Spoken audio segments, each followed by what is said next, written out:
What a year it was, man. What a year it 2025. was. Truly. Yeah. 2024 is in the history books. What a year for the movies. Would you say it's better or worse than 2023?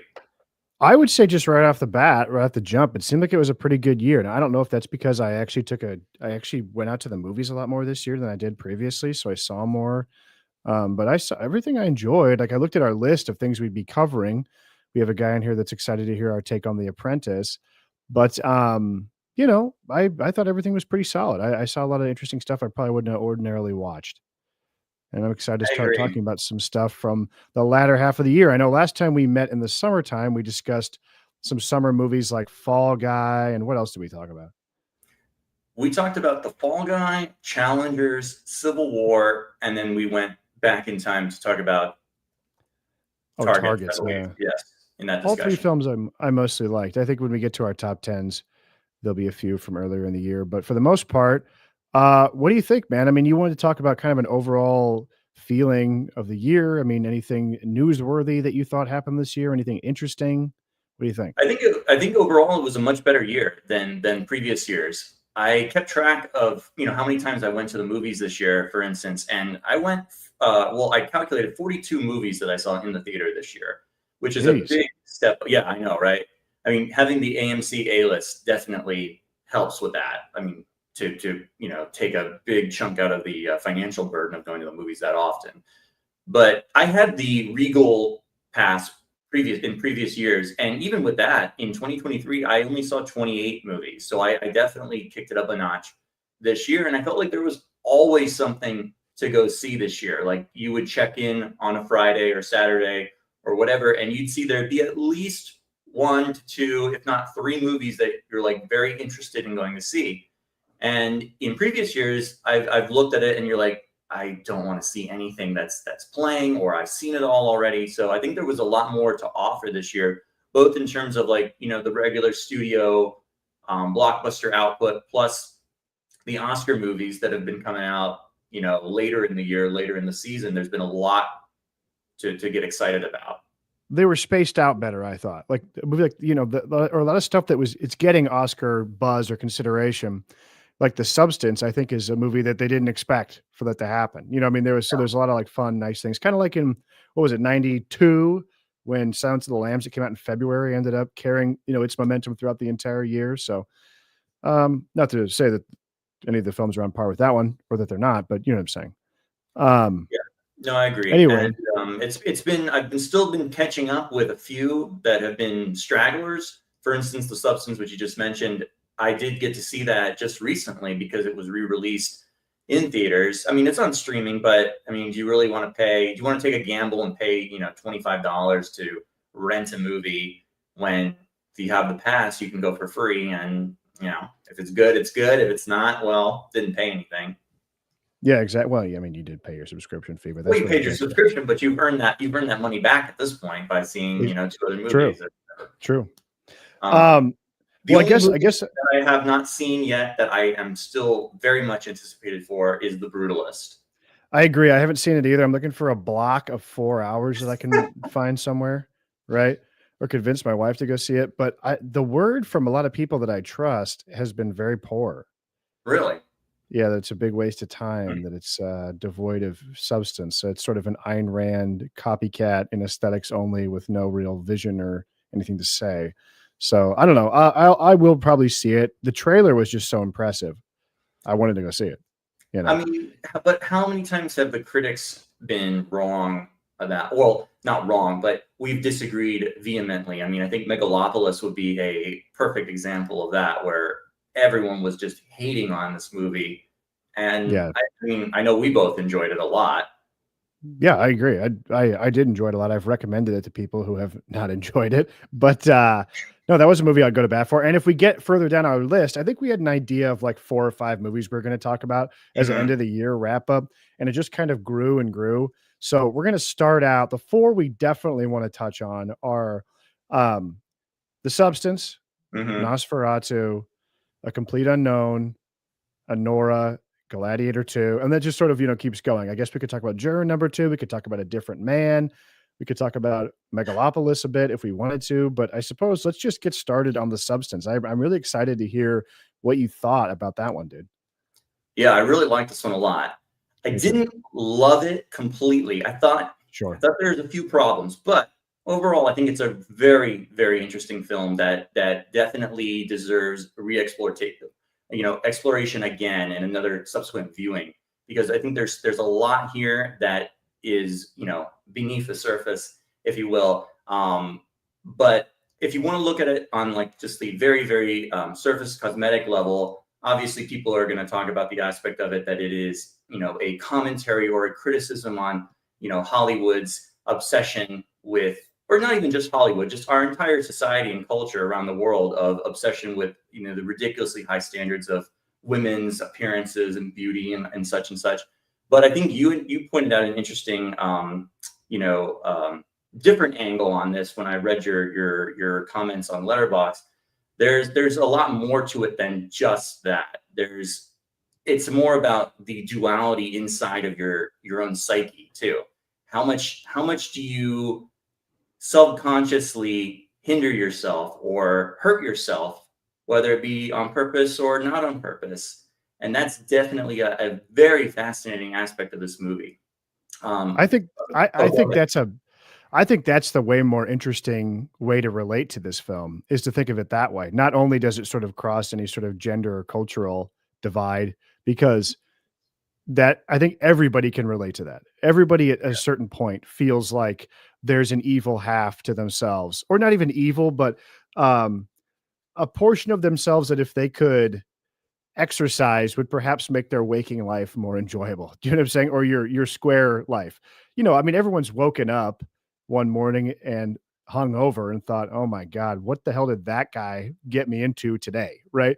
And why, I need to suppress that person. But then when you are that guy at 10 o'clock on a Saturday night, you're thinking, fuck that responsible guy. Like he can go away. Like I'm having a good time right now.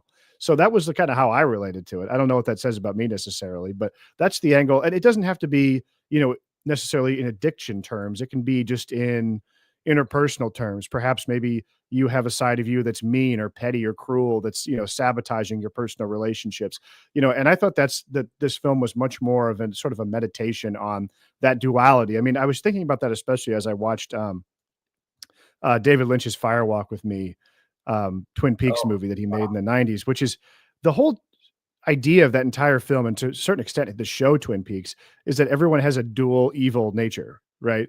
That's constantly sabotaging or secretly wreaking havoc on your life, and stopping your true self from being the best it can be. And I think the true self is the Demi Moore character of the older woman, who, by Yes. the way, I think that the movie, you can't lay the blame of like a patriarchal society at the feet of everything, because she has opportunities, to make a life beyond being a young person and mature into old age somewhat gracefully by accepting the date with this sort of square, school marmish, peevish guy. And she decides not to because there's sort of a hatred of herself. Now, I suppose a feminist might say, well, it's a hatred that's been internalized by a patriarchal society, I suppose, right? But I suppose if you have an external hatred that you're internalizing, it is up to you ultimately to banish it from your mind, right? To defeat that sort of nagging feeling of hatred.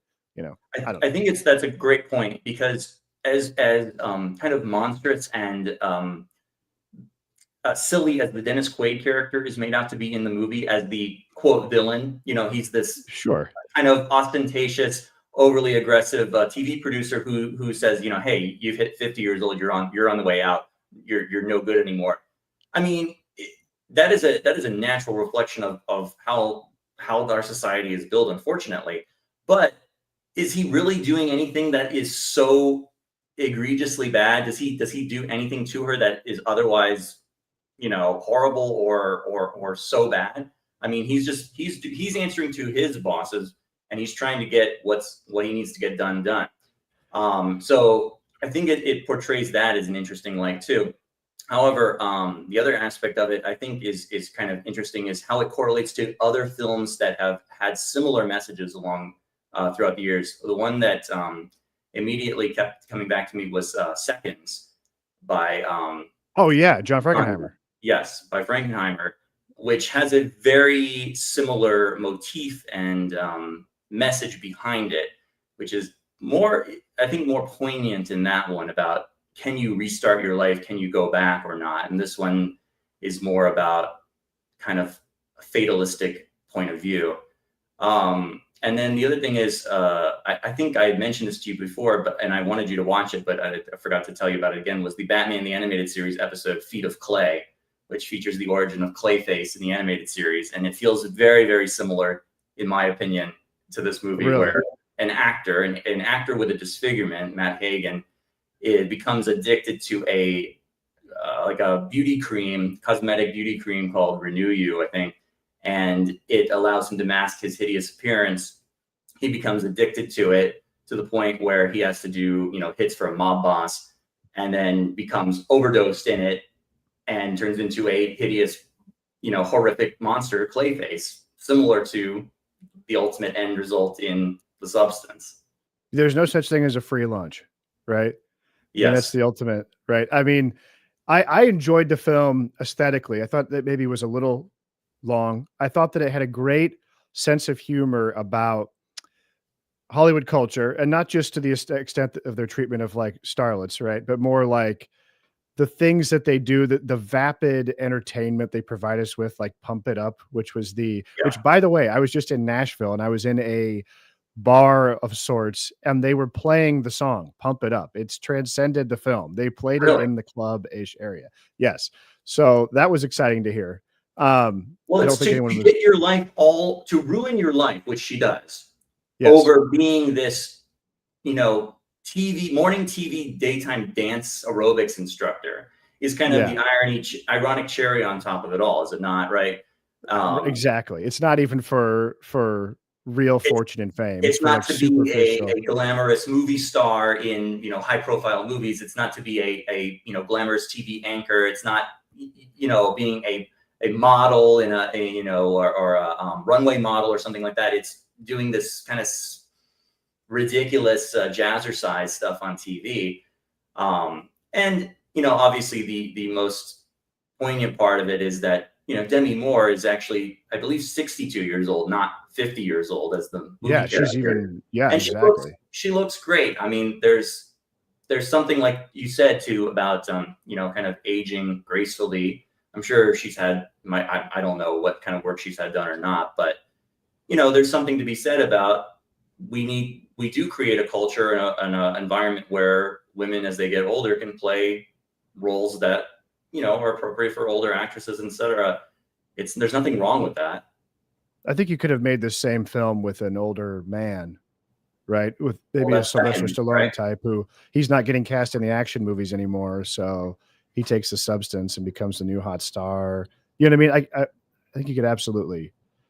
I mean, midlife crisis is like a sort of quintessentially male experience that's well known, right? Which is basically what she's having here. And the other thing too is that she has a beautiful home. She's wealthy. She has prospects to continue on beyond just this idea of youth, And I also think it's a movie sort of about nostalgia too, and how that can bring you down and suck you dry of like going forward in your life. Yeah, right? You're only clinging to the past for forever. I've got to recapture my youth when I was the it girl on TV, Yes. Stylistically, I thought the film was excellent. I loved every time we saw Dennis Quaid. He was always in some sort of uncanny wide shot. There was, clearly ridiculous zoomed in, crunching the shrimp at lunch. Yeah. He's in like this wide angle, weird fisheye lens when he's at the urinal, which I thought was directly terrific. Always looking into the camera.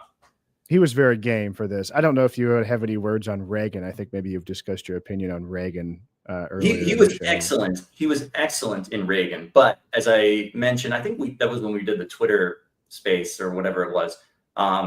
Reagan was just not a good movie in just terms of its construction and writing and just the way it presented itself narratively. I think it was a very, very poor movie. But I don't want to get sidetracked in that. I think we didn't talk about some of the most important parts of The Substance, which is the makeup effects and the body horror element, which is superb. Yeah, absolutely. I thought a lot of it was really terrific. The stuff that was the best was the subtle parts, right?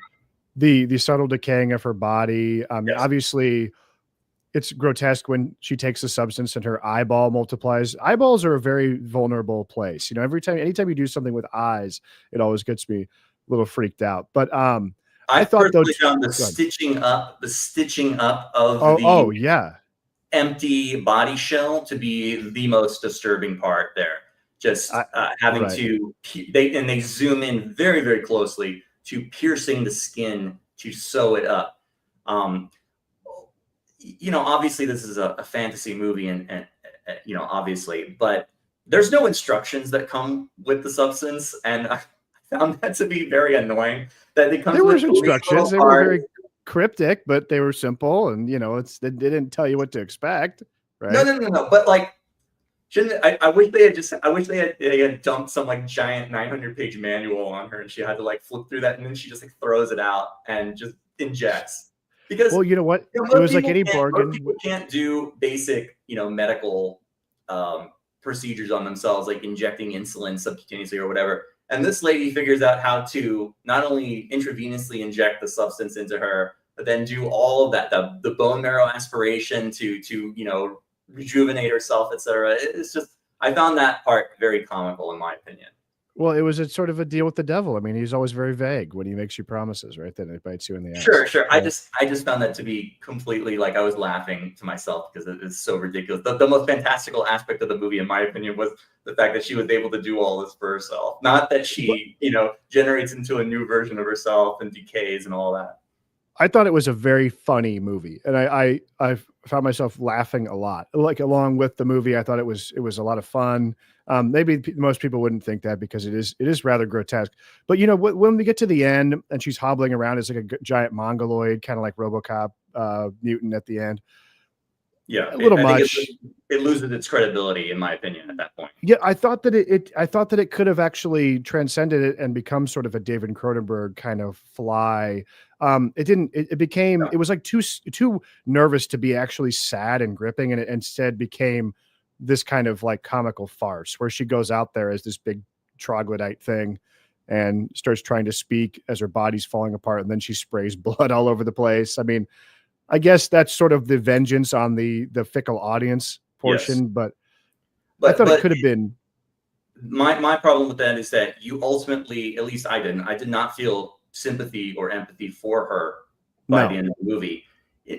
She, not to say that she did it to herself, which she did, but she continuously continues to hurt herself, and you can say that Jeff Goldblum in The Fly does the same thing, although he is, being driven mad and completely has a completely different personality as the film goes on. And when he does realize what's happened to him, the final moment when Gina Davis has to shoot him, you Right. feel genuine sympathy for this person, for this Oh, human for this being that has been disgusting disfigured. puppet that's Yeah. putting the gun to its head, and Yes. you're like, you're so sad, you're moved, you Yes. know? There's no such moment in this film, and I think it's intentional that we're not supposed to feel sorry for her. That was my takeaway. That was the thing that, I guess I can appreciate it from that level. Okay, there's a grand guignol finish, blood sprays everywhere, everyone's laughing, and then she just disintegrates into her Hollywood star, right? Yeah. Okay. Sort of it was almost very Twilight Zone, kind of like, "Oh, all right, next crazy, macabre scenario." But I think that you could have elevated the movie to maybe something that was really sort of retching and touching had it been more subtle, the Yes. destruction of her body, right? Agreed. Um, And I think the movie also hurts its credibility at the end when she ultimately that she's going to inject the initiator, the activator a second time, even though it mm, tells you only activate once, and there's leftover serum there, which is not a good design.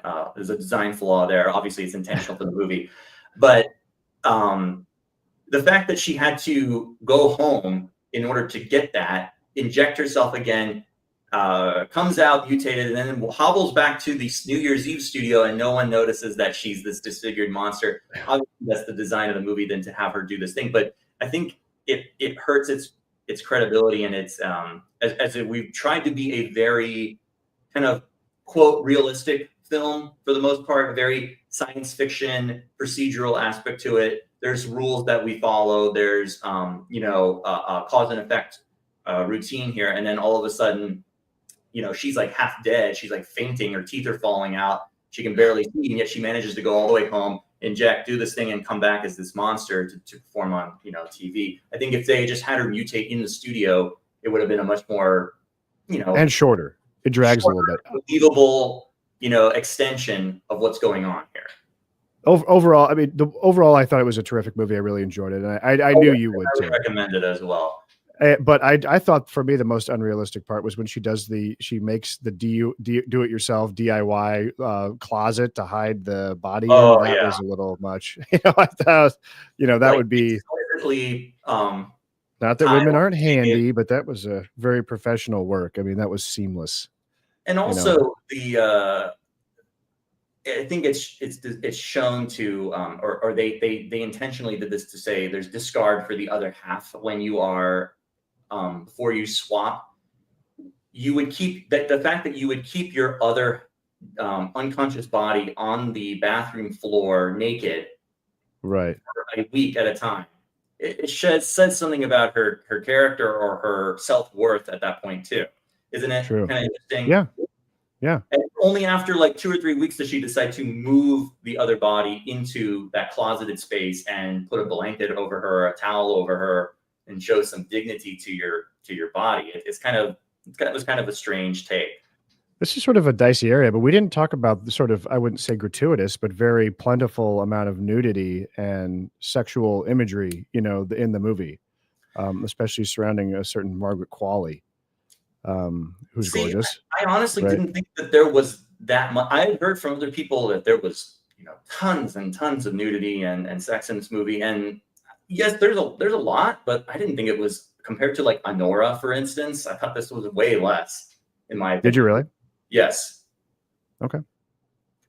My final, if you want to comment on that, feel free. No. I didn't know, if this, I felt like there was a little bit of an 80s, pat on the head to the audience, and that I do feel like a little bit of it was purposefully titillating, right? Yes. To where it wasn't trying to say you shouldn't enjoy this. I thought that it was a sort of tongue in cheek, like, hey, we all like hot women on the screen, right? Don't we? I mean, let's be real. So in that way, I sort of appreciated it. It wasn't a scolding sort of like nudity, or it wasn't objective necessarily. It was very objectifying, I thought, in a sort of like, I don't want to say welcome way, but we don't get to see that a lot in movies anymore, right? I agree. My final thoughts on, I think Demi Moore deserves a lot of credit here. This is a rather thankless role, I think, from her. It's a risky role to take for sure. I mean, she has to go nude, and she has to be, disfigured at different points. And it's a thankless role because you're discarded for half the movie in favor of a younger, more beautiful version of yourself. So she does a great job in the movie, and it would not hold with, I think without someone at that skill level, I don't think it would hold, but it deserves a lot of credit there. I agree. She did a terrific job. Because I mean, there's an easy way here where the 1980s exploitation version of this film would have obligatorily cast the older part, but really been interested in the young part, right? Yes. And that's not the case. Like, they both get equal time, and the character of Margaret Qualley's character is the much less interesting character of the two, yes, right?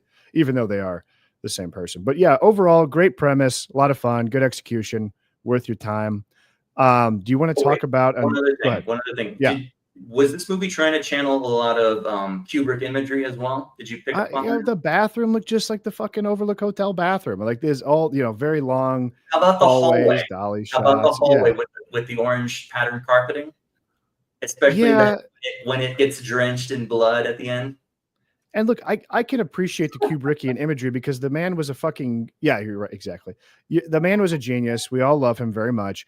I was just sort of shocked that they went for that when it was so obvious. I wonder if, how obvious is it going to be to most of the modern audiences that have never seen? Maybe that's a good point. Maybe that's, I just, maybe. And that's going to be our main thing when we get to Nosferatu about we weren't impressed, but I think a lot of No, we a were lot of not. You want to younger just people were impressed by the movie. Yeah, you want to just move into Nosferatu? We Yeah. had a wonderful conversation about this on the phone, which would have made an excellent podcast. But I guess we'll just dive into it. We have Boss Baby here, in response to our title of this video, the best of 2024, he said the answer is Nosferatu. Okay, yeah, no, Respectfully disagree. yeah, no. I heard that you were down on this film. No, I'm an old school horror guy, but I know that you are much more inclined to enjoy the classic horror movies, the Universal monster films, etc. And so when you said you didn't like it, I figured it was out of some sort of purity pursuit. But I found myself very lukewarm on the film. I don't want to say that I didn't enjoy it, but well, maybe I didn't. I mean, like the more I sit about it and think on it, stew on it, the more it leaves my mind and the more negative impression I have of it. Just even though my initial impression was very lackluster. But go ahead. What were your thoughts on Nosferatu?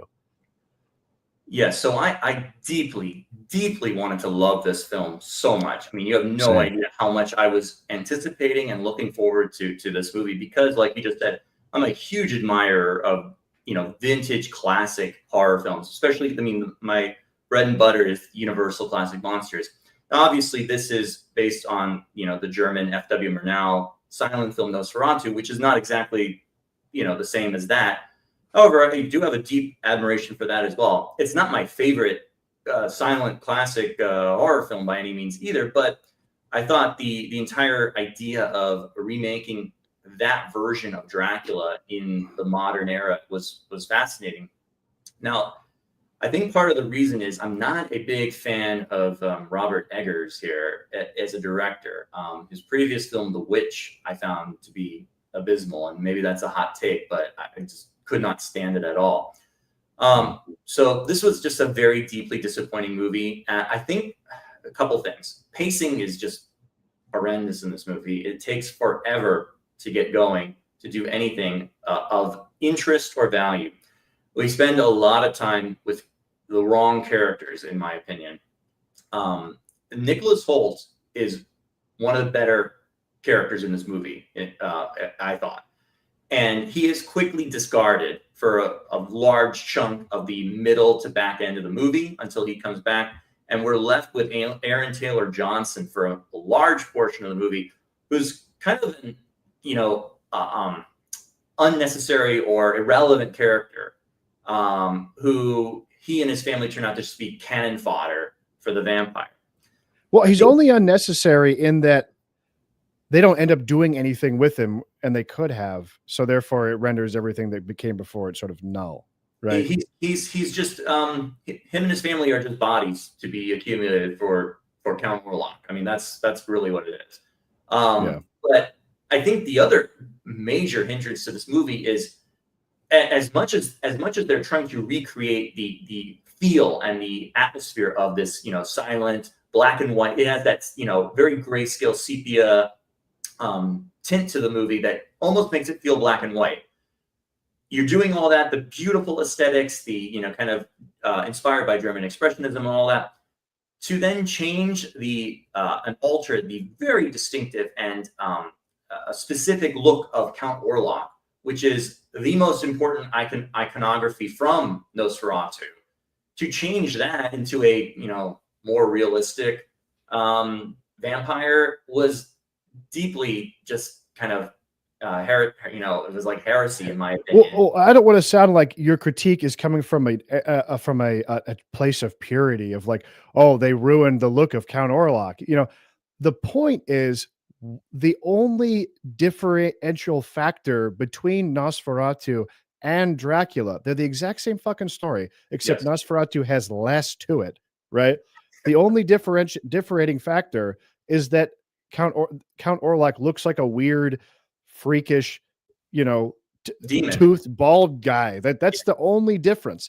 So the only reason to remake Nosferatu is because you want to have that look for your Dracula vampire. But then they didn't do that. So what the fuck was the point of all of this? He in fact looks just bizarre. Like I thought he just looked like some kind of like Cossack fucking dude from like, 18th, 19th century Russia. I was like, I don't, what's okay. I guess he's kind of scary. I guess Zoomer women have found him to be somewhat attractive, so maybe I'm off base. No, But you're not off why? base. Yeah. Like I previously described to you, I mean, I think it looks like if you see those old timey pictures of what Vlad the Impaler looks like, because that is the inspiration for Dracula, and it's a The old timey picture. yeah, the old timey pictures. That's what he looks Yeah. like. He's got the giant, the giant mustache. Yeah. Yeah. He's in different stages of decay throughout the movie, but he was not a imposing or threatening No.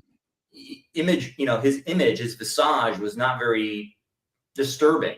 And I think when people look back to, I think what 99.9% of the audience who's seen this movie have never seen the silent classic. Fine, but people know what that is. Otherwise, this has no cachet. This has no market value. People have heard the word Nosferatu, or they've seen it in popular culture, and they know that distinct image of what Count Orlok looks like, as opposed to, I've talked about it at length before about the vampire in formal evening wear as my preference, and this is a welcome change. I'm happy to do that too, but why change this? Why have this be the only change that you make as opposed to everything else? Yeah. Right. Yeah, because if you wanted to change it for the better, you would have made it closer to the story of Dracula, which is better and has more things going on, right? Whereas Yes. this one is like Dracula, but with less, right? It was to me, I had a friend of mine call me and say he was so scared and oh No. man, I was riveted and the entire time I was on the edge of my seat and stressed out and it was so scary. I was bored, not like I'm, some desensitized dude, but like they've done it before, and it's called Francis Ford Coppola's Dracula, and it's sumptuous and magnificent and visually stunning and has a lot of variety and great characters, and it's more interesting and better done than this, which when we were following Nicholas Hoult and he's walking around and he goes to the gypsy place and he's walking down the path and the wolves, and I'm just like, get to the fucking point, especially when he's sitting in Count Orlok's. Those are the better scenes in the movie. Those are better scenes, but I'm just end. like, I've seen it, man. I've seen it before, and it was done better. And like this time around, there's less to the story here, and there definitely is. If you look at like Todd Browning's Dracula from 1931, I mean, very, very small portion of the movie is set in Transylvania in the beginning, and it's the meat of the story is when we get to England. And what does Dracula do in a different environment?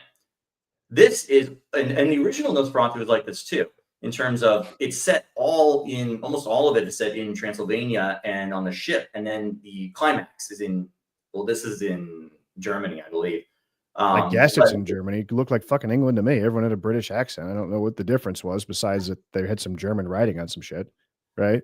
Yeah, but I felt like you lose a lot of the stakes are decreased because of that. I mean, you want to see the vampire in the different environment that allows him to wreak havoc. They do that at the end of the movie, but you're so fed up and disgusted by, having to sit through all this junk that I just didn't care anymore. Yeah. I mean, I would say there are some things that I thought justified the movie's existence from the perspective of like, at least this guy came at it from a different angle. So I think we talked before about how the original Dracula is basically about the perils of horniness, right? I mean, it is a meditation on the idea that our young heroine really wants to have sex a lot, but like can't because she's hemmed in by Victorian, niceties, and she really wants to bang her husband, but can't, right? And then her husband's a perfectly nice guy and great, but this Dracula is just a sensual being of like pure sex and pleasure. And, even though he's evil, it's hard to resist. Right. Whereas this movie, I think it justifies its own existence because there's a difference that the Dracula is not a stand-in for lust. He's more of a stand-in for like sexual shame, Yes. And we talk about, we see in the beginning of the film how she's had sort of this like long distance psychic relationship sexually with Count Orlok since she was a child. Right. And this is inhibiting her from having healthy relationships now, right? This is sort of on a grand scale, an idea, that perhaps I think people can understand this, past relationships informing your current one, whether it's, oh, my other partner did this better or whatever, or, just this idea, especially in Nicholas Holt's character, where he has this sort of um, understandable male inferiority complex around, okay, is this Count Orlok better at have fucking my wife than I am? Which is why in the moment where she's sort of possessed, he's like, let me have sex with you right now and prove to you how much better at this I am than Count Orlok, right? I mean, that's like the whole point of the scene, right? Mhm. That's whereas in the original Dracula story, that's not the point. The point is like defeat your lesser urges, right? Yeah. Yes. So that's one reason to exist. The other thing too is had they gone the way of the original Nosferatu, I think I can kind of like picture what that would look like, and it would be much more like a hello, I'm Nosferatu. He would be very like a very very what do they call that? Twink style. He would have been a very They twinky could have kind had of dude. Chalamet play him. Yeah, and he would have been like, "Oh, I like you, but I'm evil." Whereas I thought that it was different and interesting that the Count Orlok was like this hyper masculine, hulking, like mustachioed older man. Like that is definitely different, right? And it's been interesting to tap into the Zoomer brain to see all the horny posting from them on Twitter about Count Orlok. I mean, it's been that we could do a little psychological profile in a generation just by grabbing some tweets. But go But you know ahead. what you could have done to counter that? You could have had him show up first, like just like in Coppola's Dracula, that he goes through different iterations and metamorphoses throughout the picture. You could have started him out as the classic Count Orlok from Murnau, and then after he feasts on the blood of some beautiful young woman, he starts rejuvenating and becoming the buff Bill Skarsgård version Yeah. that we see by the end of the movie. And I think if you wanted to have that sexual theme to run through the movie as they clearly did, that might have been a way to have your cake and eat it too. You know what I mean? Yeah, I'm with you. And what did you think of Lily Rose Depp, our lead character, our haunted woman? Which, by the way, Well, the other message of this movie too is that female sexuality is a plague on society and can only I mean, literally, right? The fact that she wants to have sex with Count Orlok brings a plague up and like throws society into absolute ruin. And the only way Count Orlok can be defeated but from her insane libido is to die. I'm not yeah. endorsing this view, but this seemed to be the message of the movie, right? Again, another very fatalistic movie.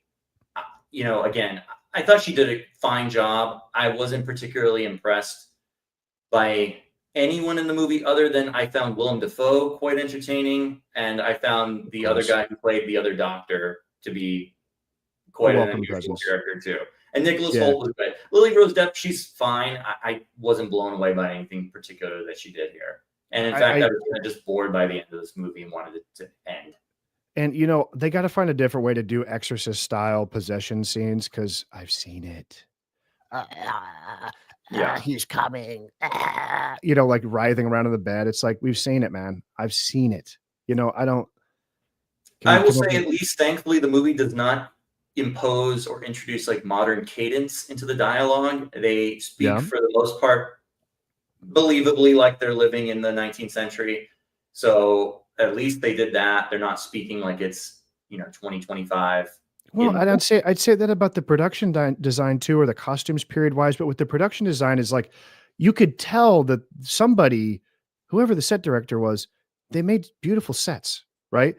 But for whatever reason, like you can't see them. The modern preference is for like incredibly long lenses for close-ups, and then we blow out everything in bokeh in the back, and like he walks into this little gypsy hotel or inn, right? And I'm sure somebody spent a better part of a portion of their life organizing this place, making it period accurate, putting interesting things in it. But the cinematographer is like, no, here's what we do. There'll be 3 colors in every shot, blow out the candle lights so everything's just a misty fog, and we'll just do a real tight close-up of Nicholas Hoult as he walks around, and it'll be disorienting for the viewer. And it's like, why does everything have to look like that? Coppola's film was so grand and magisterial, and there was so much variety. And Dracula's a wolf, and now he's a bat. And here's some beautiful women in silk, like very revealing dresses, running down at night. It's very gothic. It's beautiful. It's like it's such a sumptuous viewing, and this is just like, ugh, everyone's praising the. Oh, it looks like it's in black and white. I don't.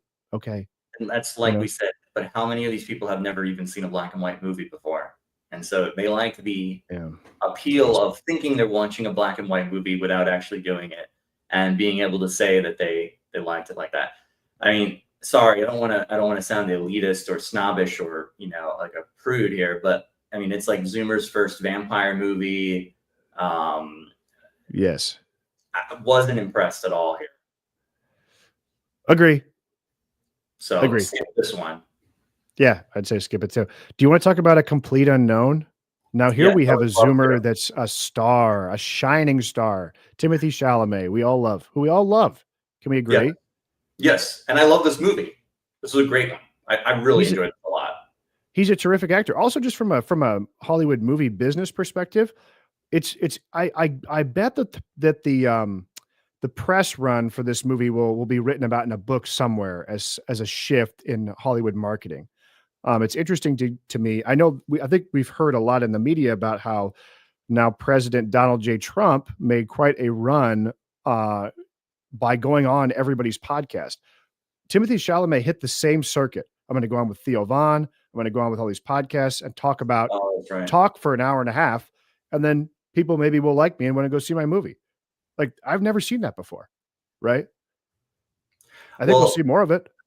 will we see more of it? Maybe he's uniquely talented to be able to do that. I don't know that most other celebrities or actors. Do you think that they can do They're gonna that?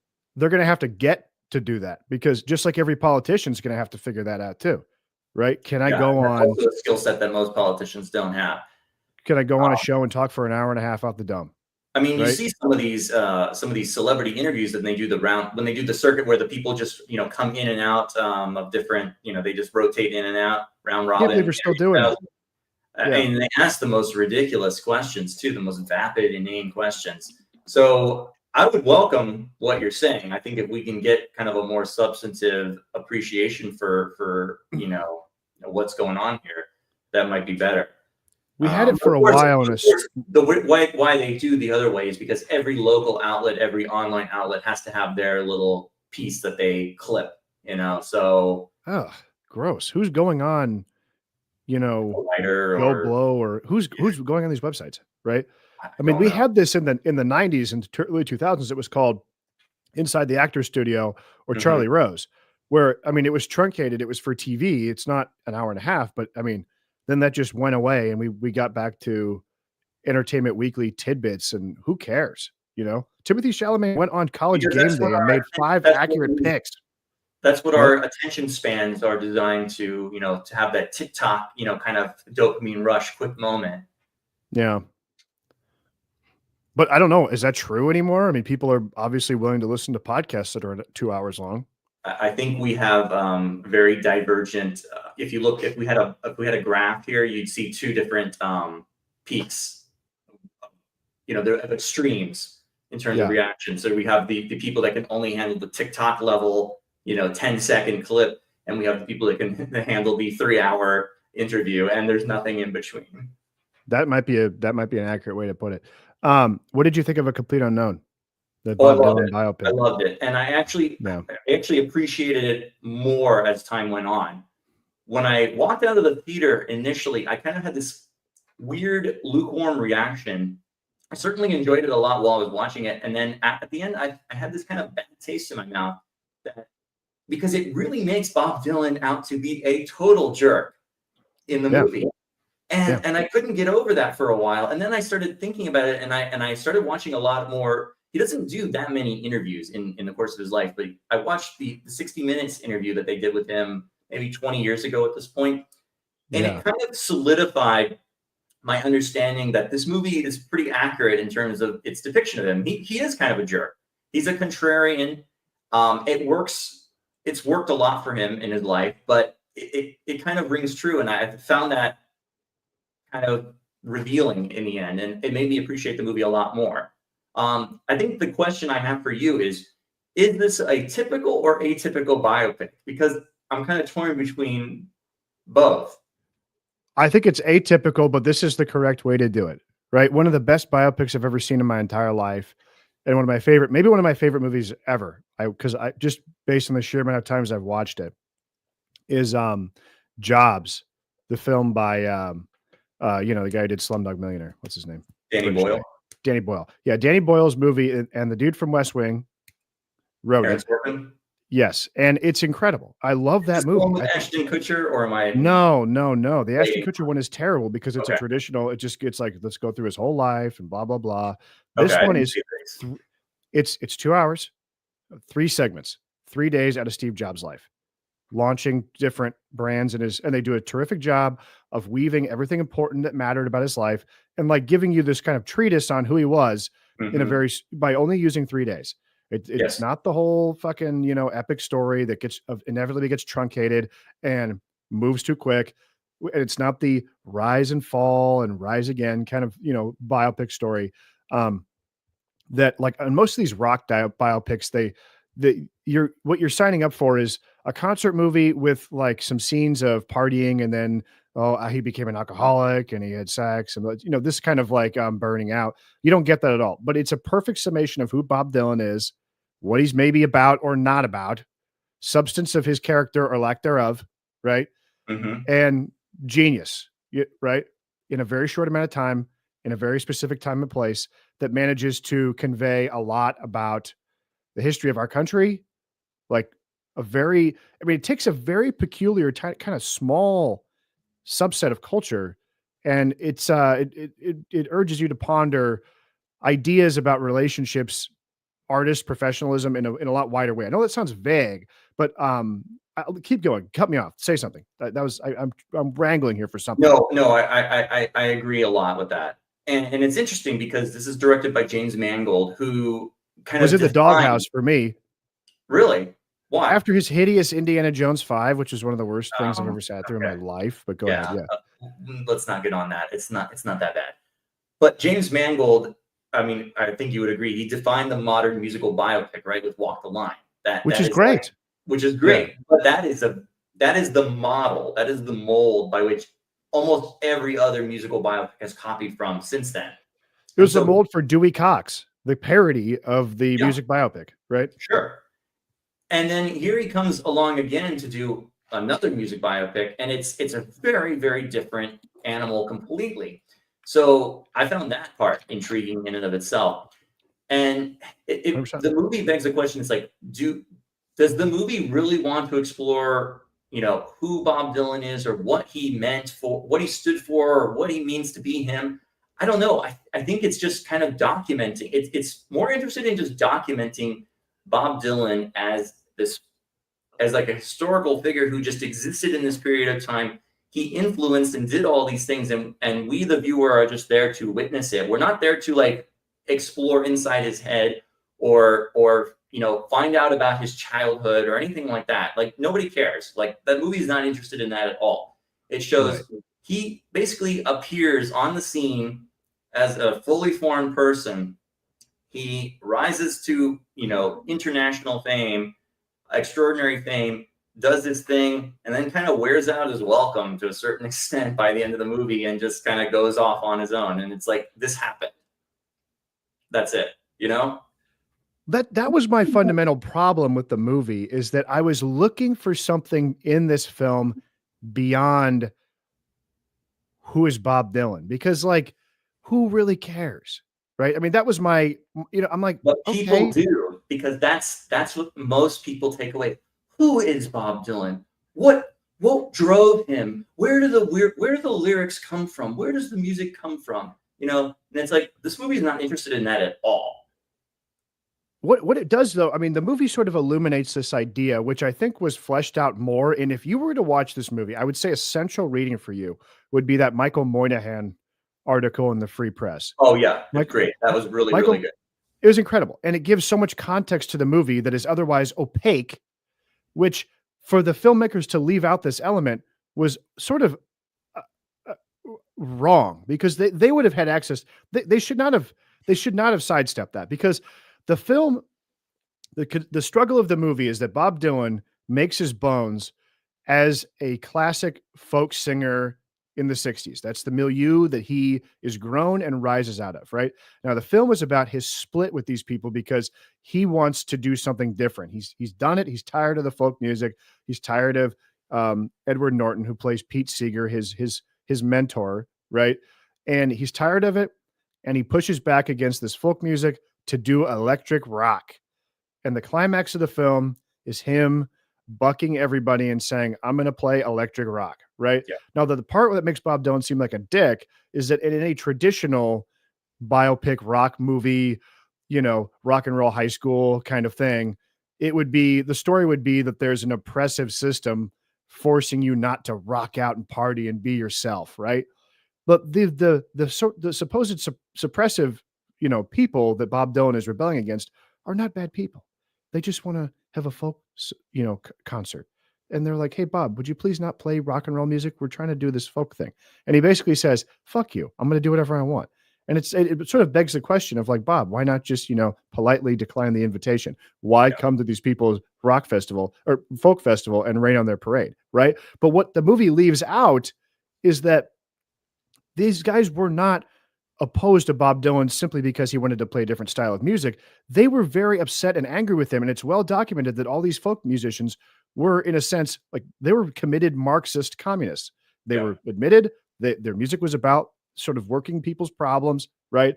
And they were upset with Bob Dylan that he eschewed his political identity and instead wanted to focus on his own art. That is part of the story, and it's entirely left out.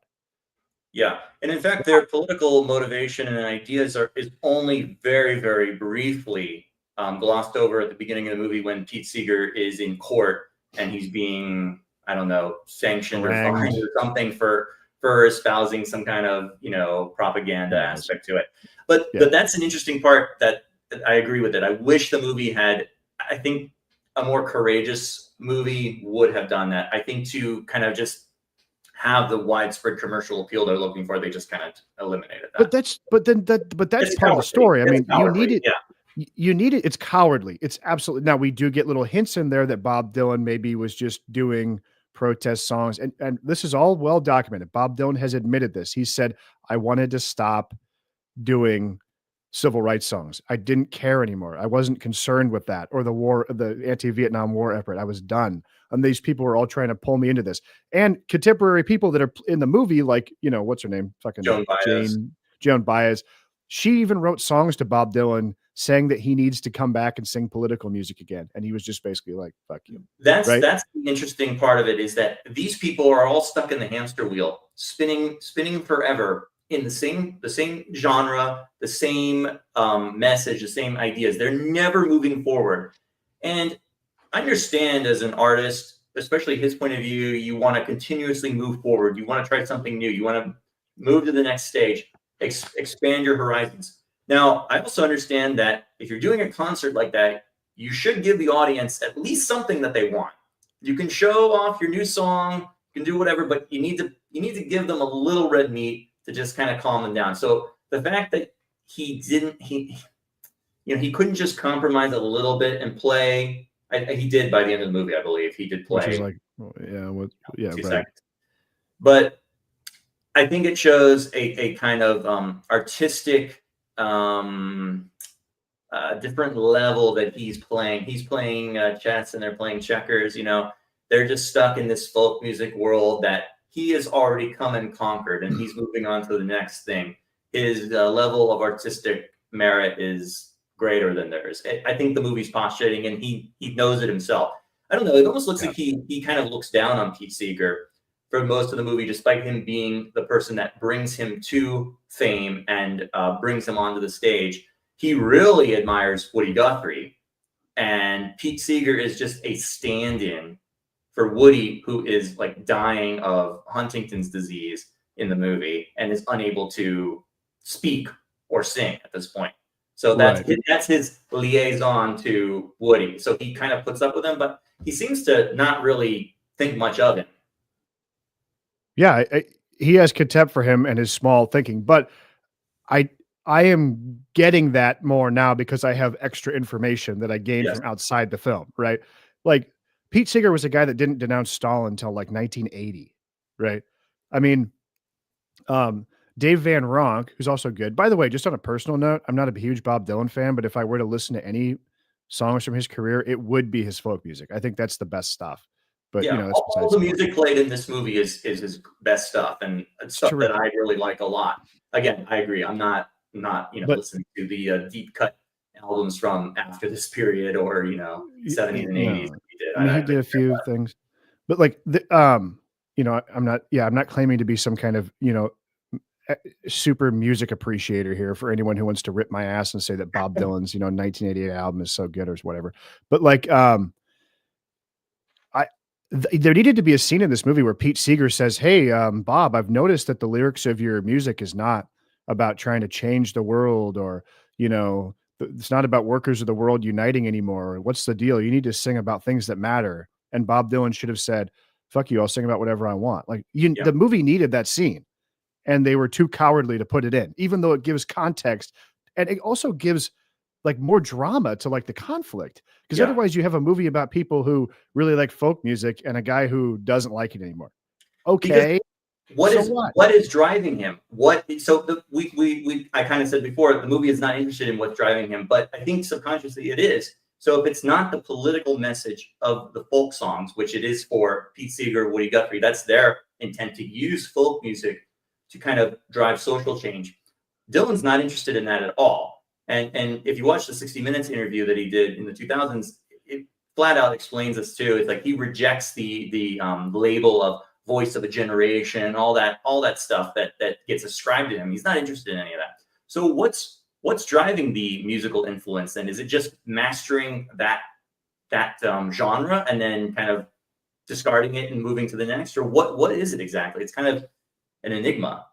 Yeah, absolutely. I wish I could read like the Michael Moynihan article out loud because it's so good. But he talks about like Bob Dylan is like a guy, he's like sold out a million times. He appeared on like Pawn Stars for no reason.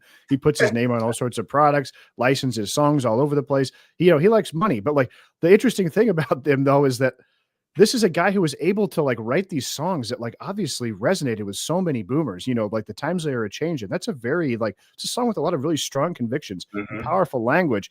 And then to get the feeling that either this guy moved on from that or didn't believe it in the first place while he was writing it, but was just such an effective parrot of like the zeitgeist. That's pretty wild, right? Oh So I yeah, mean, absolutely. it's definitely a movie worth watching and worth talking about. And I thought that it was really well. Look, do we really need to say that it's really well made and the music is great and blah blah blah? I mean, No, it is. It's all great, implicit. I mean, Yeah. But James Mangold for having made this movie that was rather complicated and different and taking a swing on something with Timothy Chalamet too, by the way, which I was sort of interested, like, what is the casting process for this like? Because I don't think Timothy Chalamet will come to an audition anymore. He's too big of a star. So like, what do you do? Do you meet with him before the movie and say, "Hey, Timmy, we want you for the movie. Do you think you can do a Bob Dylan impression?" And then he goes off for 3 months and does it, and then comes back on day one, and then you see if he can do it or not. How does that work? no idea. You know? Yeah, I don't know. no, it's an interesting question, but I don't know. So yeah, I would definitely recommend this one. I would recommend it if you're into Bob Dylan. You're not. I think regardless, I think there's a lot to explore here. There's a lot of interest. I mean, just getting to then kind of to inhabit that world of the early 60s in New York and see that come to life on screen with the music and everything like that. I'll sign up for any movie that does that this good at this level. The Terrific. only gripe I have about all of these musical biopic movies, and that this was in Elvis too, they never contextualize the rest of the music industry at the time where these people are coming up, and it's like it seems like it's always in a vacuum, and it's kind of annoying. And then you're supposed to focus on the person the movie is based on. We're talking about Bob Dylan, so why waste time talking about other artists and stuff? But there is some relevance to what else is happening in the world of popular music, like the Beatles and other artists, and how does that influence Well, their music, that's not etc. they What mention it. with that, etc. I don't know. I find that part an interesting discussion that would have at least, been valuable to have a couple lines here and there, or meeting other artists and discussing things with them. I know that's a small quibble, but like they always do this in all the movies. And it's like the Elvis movie, for instance, it like existed in an entire vacuum where he enters into the 60s, and it's like nothing ever changed for music, has been the same as it was, 10 years ago. Yeah. So I mean, I just small merit that I have with all they these do movies. mention briefly the sort of maybe implicit rivalry that like existed between Dylan and maybe the Beatles in a short throwaway line. And then we get Johnny Cash, but I don't really understand what the purpose of Johnny Cash was in this movie. I didn't I really think it's get just that what the James Mangold really likes Johnny Cash and wanted to put him in the movie again. Well, it didn't sound like it because Johnny Cash is like a villain in this movie. He's like a horrible guy. You know what I mean? Like I get that we've seen he's just like a big drunk. But did you notice? I mean, Cash is the one who he's always supportive of Dylan throughout the movie, and no he's matter telling what. him, He's telling him, step on people. You do what you want. You don't listen to these people. They don't own you. You do what you feel is right.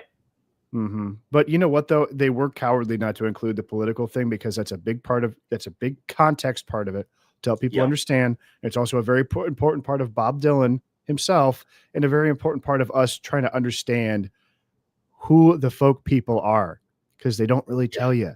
If you were watching this, you would assume that Pete Seeger was a guy who was a victim of runaway McCarthyism, and he was a great guy. No, he, for all intents and purposes, might have been a very nice man. But this was a guy who was a committed Marxist Stalinist. And I'm not saying you have to make him into, a caricature cartoon villain, but like that should be important to know. I mean, he wasn't a run-of-the-mill leftist, right? It informed their worldview. Same with Woody Guthrie too. I mean, this land is your land. This land is my land. It's people think it's a nice rosy sunshine song. I mean, it has deep political implications to it as well. And the story about the one who wrote that, I mean, he wrote that in response to Irving Berlin's "God Bless America," which he found distasteful. So it's just yeah, right. I mean, it's been very sanitized, but I was looking back at some of Pete Seeger's old folk music and listening to it. It's all really fun and good. He's got a great song called "Hard Times at the Mill." It's terrific. That's not really my speed. I'll take the Dylan folk music, but the rest, no thanks. I mean, Joan Baez is great. I enjoy her stuff, and the folk kind of explosion that happened as a result of that's also left out too. I mean, I think they denigrate Peter, Paul, and Mary in the movie a little bit for one line. That's part of the same genre. And, Peter, Paul, and Mary. What? Yeah. Nothing. But yeah, the Girl from North Country, though, which is not a political song. It's a very, it's almost like from the roots of folk music, which is like old, like shanty songs, right? Mm-hmm. Old sailor songs. That's maybe one of my favorite songs of all time from Bob Dylan. It's a terrific song. So they do everything justice. It's an interesting question to see what would have happened to, would folk music have completely died out if not for him? And the answer is probably yes. And his first girlfriend kind of poignantly or puts a nail on the head for that one. You can't just keep singing about the Dust Bowl forever. There's new, if you're going to make songs relevant about social problems, you need to move on with the times. And that's an interesting folk music kind of evolution too. It's called rap. Perhaps. Right. Anyway, okay. Next movie would be Anora. Yeah, sure. Loved it. Thought it was terrific. Really enjoyed myself. Yes, great one. Really, really great movie. Strong contender for one of the best of the year. Was it based? It's an interesting question. Yes and no. I think it's has a very grounded worldview to it. It doesn't. I agree. It doesn't really have anything. I don't know how to say this properly. You go first. You talk about what you thought about this. I haven't seen this movie in a long time, but I remember watching Lars von Trier's Nymphomaniac, right? And there's a scene at the very end. So the structure of the film is that our lead character is a nymphomaniac who's had sex with like thousands of men, right? and it's like a 4-hour 2-part movie, I think, about her experience, right? And she's relaying it all to Skarsgård Senior. What's his name? And he's like the framing device of the movie, and that he takes her in, he's talking to her, she tells him her whole story about all the sexual adventures she's had in her life, right? Now at the very end, he walks into her room and propositions her for sex, right? And she refutes him and then kills him. Okay? Now it's been a long time since I've seen the film, but I thought, gee, that was a little extreme. You know, I was like, boy, you didn't, you know, but like it was the fact that he I think if you talk to a sort of feminist read of the film, the idea would be he was a predator in that like he sort of like wormed his way into her world, pretended to be a shoulder to cry on, but actually just wanted sex. And I believe he walks into the room naked and she's shocked and then kills him, right? And I think like the idea is like, well, he got what he deserved because, you know, it's her choice. You know what I mean? Like for him to assume that she wanted to have sex with him is wrong. Right. And that was the end, you know? And I was like, okay. Right. And I was expecting this movie to have a similar ending. Right. Anora befriends this Russian guy who is we're led to believe it is just sort of this like goon henchman. Right. But he emerges as somebody that maybe has a little bit of a heart for Anora, right? Yes. And throughout the whole movie, she pushes him away. He couldn't be nicer, and she pushes him away. She accuses him of having rape eyes, of being a predator of sorts, right? And at the end, when he carries her bag up the stairs and is going to drop her off, she rebuffs him and insults him again, right? And I was thinking, is that how the movie's going to end? Because like, you know, yay, girl power. Like you don't have to do fuck men. That's not how it ends at all.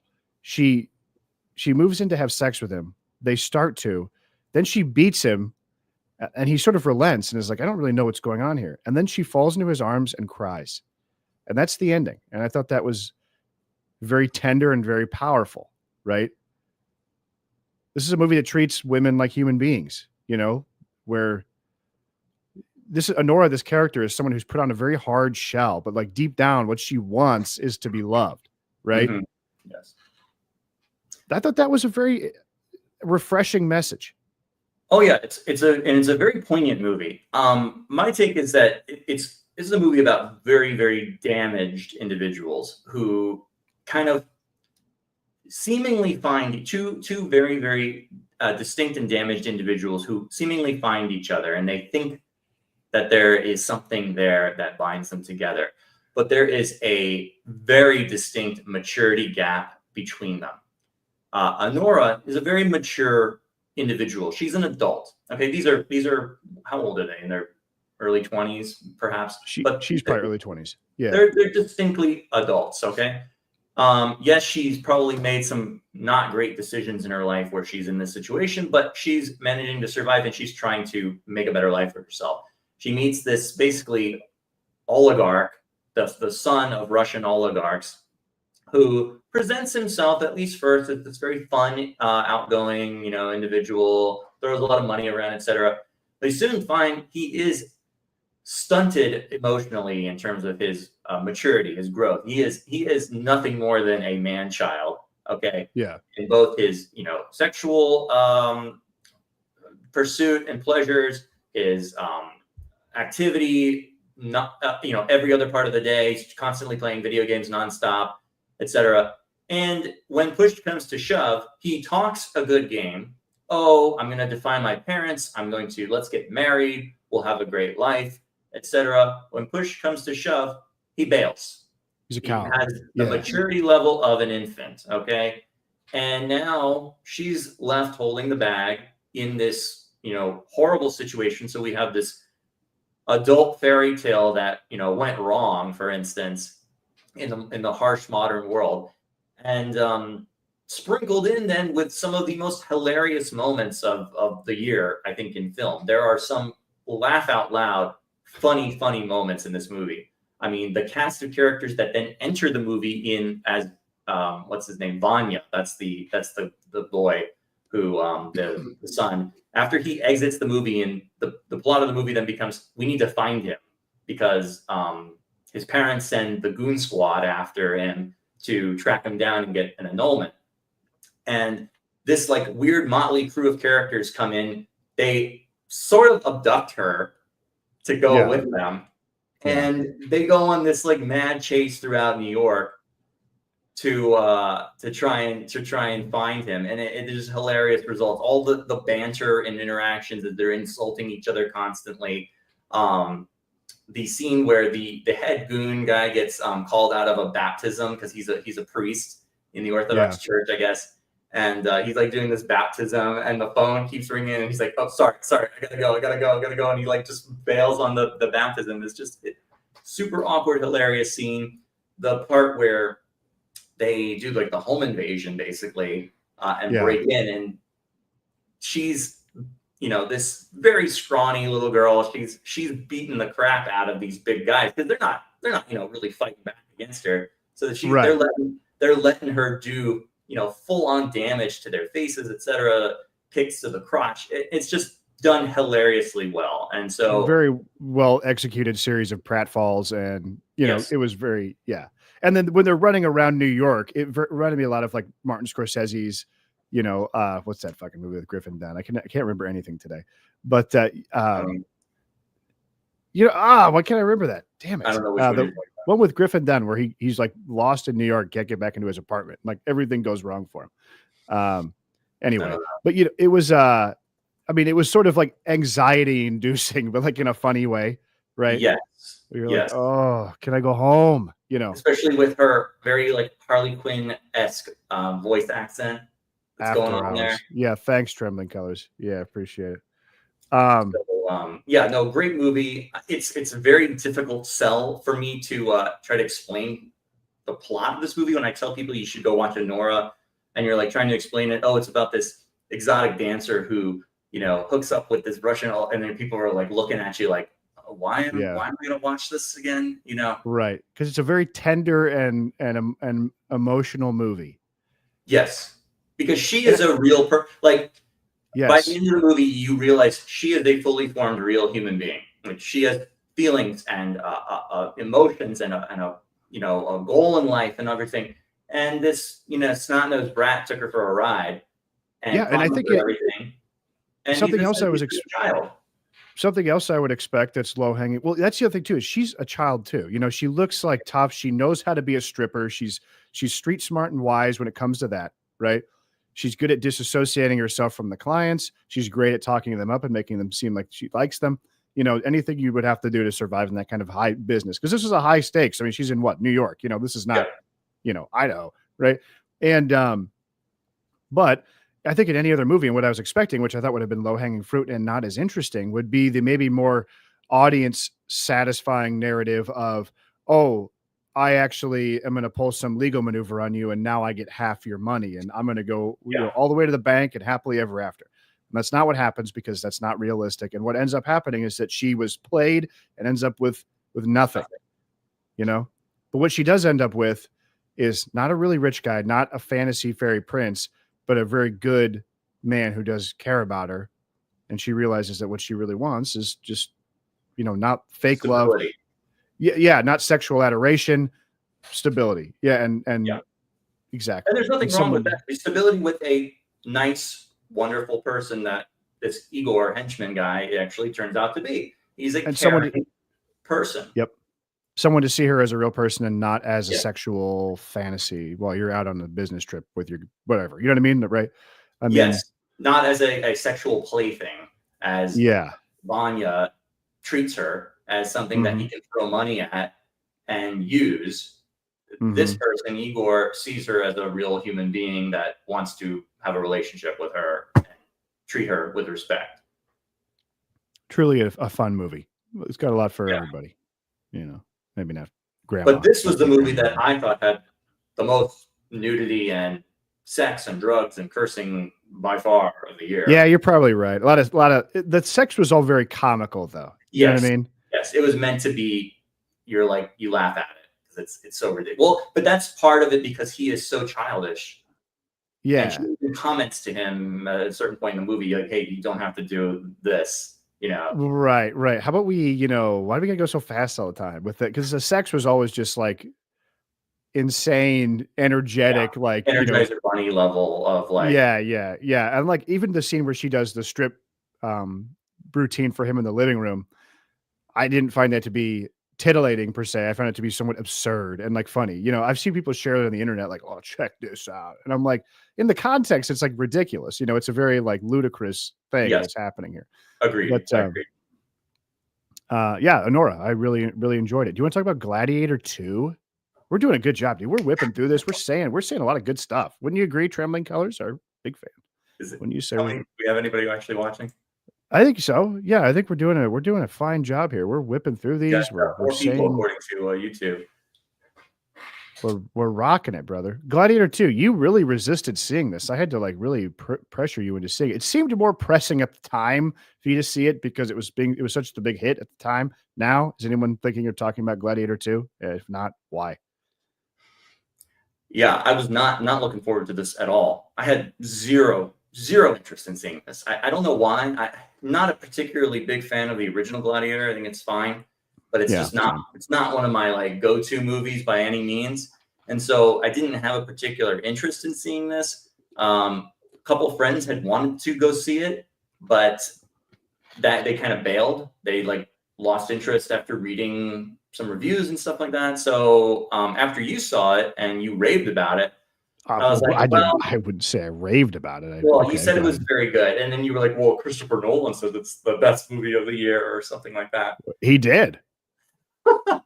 So I was like, okay, well, I'll find a night and I'll just go.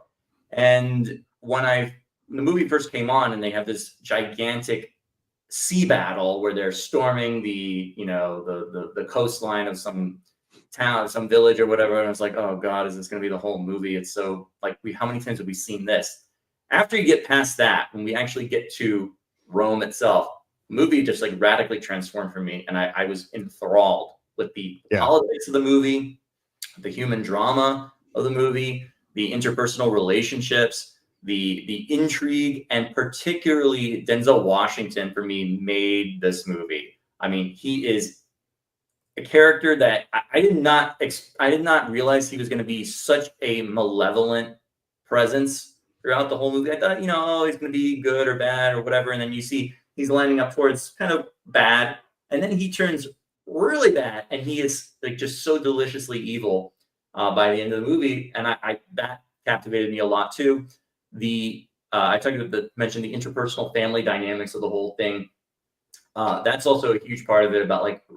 realizing your family lineage, living up to expectations, doing the right thing, trying to reform your society, etc. There's a lot of like very lofty themes and goals here that I really really found fascinating. I really enjoyed the movie as well. I thought that it got off to a rocky start. The CGI on the boat sequence attacking the Whatever. multicultural, Well, they were in Africa, African I believe. country. Correct. What's They that? were they were attacking somewhere in Africa because he was in I exile guess. there. I I thought. suppose. So he gets shipped over on the slave boat with his pals to become a gladiator, right? And the I thought the CGI and some of the things were questionable, especially when we get to the sort of howler monkey or whatever baboons Yeah. or whoever they had to fight. I mean, it was fine. But when And they the get to Rome, yeah, rhino I scene found too. I found myself much more interested. I would have to say the Pedro Pascal sequence in which he does battle with him one on one in the Gladiator Coliseum, where this guy Pedro Pascal, he's basically forced into a bad situation by these two malevolent, gross, what would you want to say, like Well, one of weirdly them is feminized, one of um, them is syphilis ridden. He's gone y- mad. They're pale, heavily sickly feminized. Yeah. emperors. Yeah. And so he's forced to go and conquer by the sword for the glory of Rome. And he even, at the beginning of the film orders these sort of off-candid, casual, like, emotionally driven murder of, our main character's wife. Right. So like this should be a hated guy, yet they do such a nice job exploring his conflicts, his what he has to do, that he becomes a character that you really like and enjoy. And when they're forced to fight to the death in that Coliseum, that was one of the best scenes in movies I've seen all year. Now, did the other scenes stack up? No, but that in that moment, that sequence, I was riveted. What's going to happen? Don't kill each other. Like work together, to win. You know, it's just that kind of classic thing that's simple. But when a movie can like put a spell on me like that and get me to really, really care, and I, I can't ask for anything more. I mean, it was really terrific. I loved Well, that. because what you're describing is there are actual stakes to this fight. It is not violence for the sake of violence. There is a point to all of this. There is people's lives are at stake. There's in a complicated situation. There is moral ambiguity at work here.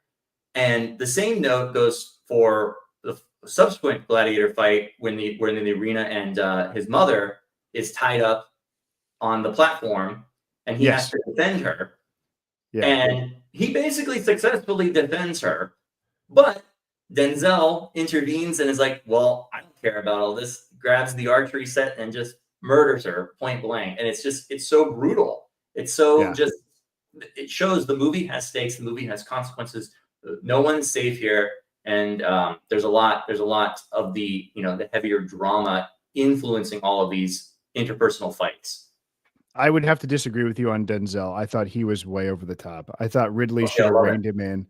But that's fun. I mean, the movie was very entertaining, like a Batman villain. Like when he pulls the head of the dead emperor out and is like, I'm looking, here's what I'm doing. I was like, what the fuck is this? Are you like the Joker? He was more like the Penguin or something. That's what's so great about it. Yeah, I love that. See, I love over the top villains just my play. Basking in they're basking in their evilness, their mania. That for me does it all the time. And then the ending, I mean, I thought it got a little overblown at the end. I mean, and also why bring back Derek Jacobi if you're going to just give him one line and then have him die, off like in the corner of like the widescreen. But like, I enjoyed it. Yeah, this guy's got a great point. Game of Thrones had Pedro doing a great duel. I know what, riveting. But in Game of Thrones, Pedro Pascal is breakout role. I think there's something also to be said for enjoying a movie like this where we get a break from the traditional genres that we are just overexposed to.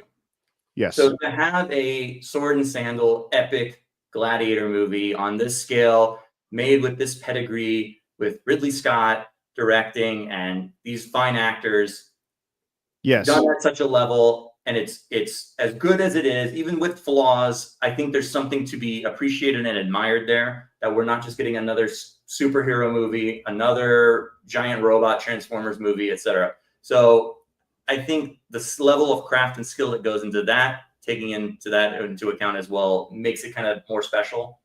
I'm with you. And I people have talked a lot about Ridley getting lazy or being lazy now. And I think his own cinematographer even said that about him, that like Ridley just likes to set up 5 cameras and just like sit back and chill. And like someone left a Diet Coke can in a shot and he's like, oh, I'll take it out in CGI. Fuck it. You know what I mean? He's earned the right to do that, in my opinion. Cause I thought he upped the ante. He was like, what are we going to do to make the gladiator fight bigger? Let's do the boat, water thing.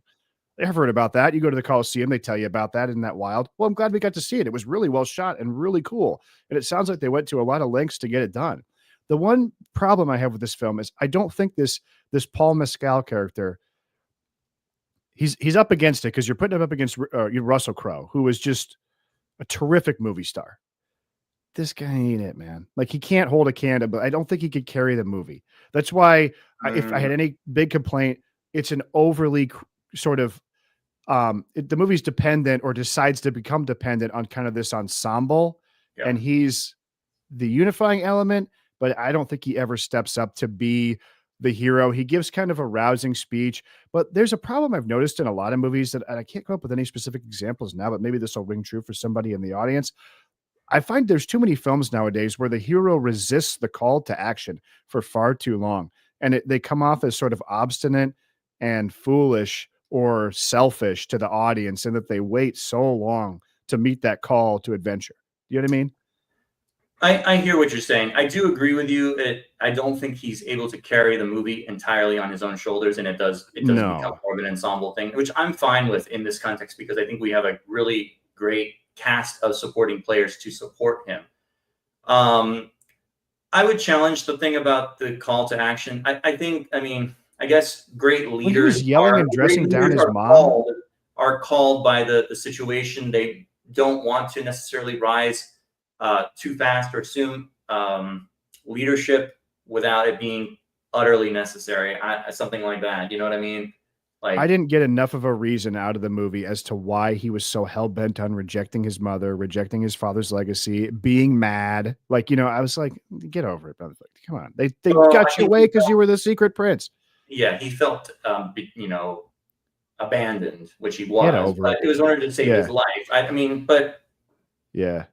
what kind of life did he live in exile? Was it good? Well, I guess it was good because he was Seemed, married and had a seemed beautiful like wife he, who was then killed in that seemed like situation he, battle. yeah. And I thought the visual imagery when he goes to his sort of like, instead of the, Russell Crowe field of barley, it was kind of this like sanguine sort of afterlife pool of water, which I thought was cool. The visuals, the opening sequence when they recap the first one with those paintings, the same guy who did the paintings for Ridley Scott's logo, Scott Free, amazing.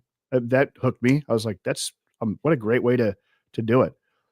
But I think maybe why I like this so much, maybe more than you, is that I feel like it has a lot of the same general motifs and themes that you find in a lot of classical superhero stories, especially in terms of legacy characters who have to live up to their predecessor's mantle or, assume the role, especially in like DC, comics okay, and stuff, where you yeah, have the protege or the son or the daughter of a big important character who is now thrust into the spotlight and has to, assume that mantle and assume leadership and live up to expectations. So that part of it spoke to me maybe a little bit more. I kind of like that part without it being a traditional superhero movie in that regard. okay. No, I enjoyed it too. Don't get me wrong. There were just a few things that bugged me. I would definitely rewatch this again over many other movies that I saw this year. So I told everybody to go see it. I go, it's a great time. There's some terrific action sequences, good performances. You'll yeah. be riveted. I mean, you'll be invested in the story. You'll be surprised how much you end up liking the kid and caring about the ancillary characters in his orbit. And as far as a sequel to Gladiator goes, which when I heard about it, they've been talking about it for 7 years. I was like, what could that possibly be? And I think they did it justice. And really, the solution to doing to Gladiator 2 is just kind of do a different story with a tenuous connection, but let's just make another Gladiator movie again. And by Yeah. Gladiator, I mean like Sword and Sandals adventure, which they did. And I thought that was refreshing. Exactly. It was nice to see that it was a hit and not just another Miss Marvel 3. Yeah. And I think this is the best way to do a movie like that is the legacy approach, just like we kind of saw with Top Gun Maverick. Yeah. This is not as good as Top Gun Maverick. I'm not making No. that comparison, but I think in that regard about, living up to expectations, continuing the next generation, et cetera, and basically doing the same movie over again, but having that generational change. But would you say it does a better job than something like Ghostbusters Afterlife or Ghostbusters The Green Slime Returns or whatever? Ghostbusters Frozen Empire. So I Yeah. think, yeah, it's a much better movie than Ghostbusters Afterlife, but I really I really did enjoy Ghostbusters Afterlife a lot. I know we disagree on that. So, but I would say I this didn't is a see better it, movie. but This is a better movie. yeah. Oh, you didn't see it? I Okay. thought you saw it and you just didn't No, like it. You just I didn't sort of see it. I manufactured an idea of it in my mind and I decided that I didn't like it. So that was Well, I think you just have a problem with Jason Reitman apparently because you didn't like Saturday Night either. oh, don't even get me started on that. I couldn't finish that horrible movie. Like, it's so hard because we've gotten really good at doing period pieces. And so for that reason, I enjoyed it. Like I like that period of Saturday Night Live. I think it's interesting. But to like lionize it as some like world changing, stick it to the man, like we're gonna change everything with our comedy show. Fuck you. Well, I don't need that shit. You know what I mean? It's just so annoying. It's just they sort of did though. They sort of did revolutionize the face of, sketch comedy and late night TV to a certain extent. I mean, it's I get an it. irrelevant genre nowadays. That's fine. That's you know what though? To be cool means that like you do stuff and you're just like, yeah, what's up? Doesn't mean you make a movie about how great you are. You know, that's the secret to being Sure. cool. Okay. Fair enough. I did not see it. I still have not yet seen it. So I will not. I shared a scene from the movie which is like just so cringeworthy and awful, where like the edgy, you know, the edgy writers like wrote a skit that was too hot for TV, which by the way, I'm sure it was not, because if you watch those early SNL skits, they're like hard to get there. They're so unfunny. And like they wrote some sketch, and then they have a character in the film, which is like the caricature of, like the most cartoony straw man religious right person they could possibly come up with that doesn't exist in real life, where she's like, my job is to protect the citizens of America from Oh, communism and filth like you. And then like they get her back with like facts and logic and like this cool comeback, and everyone's like, yeah, we're edgy. And I'm just like, this shit is like so fucking horrible. Like I couldn't stand it. Like after that, I turned it off. It was so awful. I But hear what you're saying. It sounds like one of those stick it to the man, don't trust anyone over 30, you know. yeah, yeah, yeah. It's like the Howard Stern movie where they're like, you gotta tone it down. It's like, no, I'm gonna do whatever I want. It's just like, not that Okay, that's not I admirable. reserve my judgment until having seen it. So Yeah, go ahead and watch it. I mean, it's whatever. But I guess we're gonna talk about a few other movies if we have time. yes. Maybe Did Juror you number do you two. have first of all, do you have a top 10 list or not? I don't know, not really, because like I hate doing a top 10 list because I didn't see everything, so I can't Well, I didn't see really. everything either, but You saw I more than would I me. would mention the other movies that I really enjoyed this year, and I will definitely re-explore in subsequent viewings.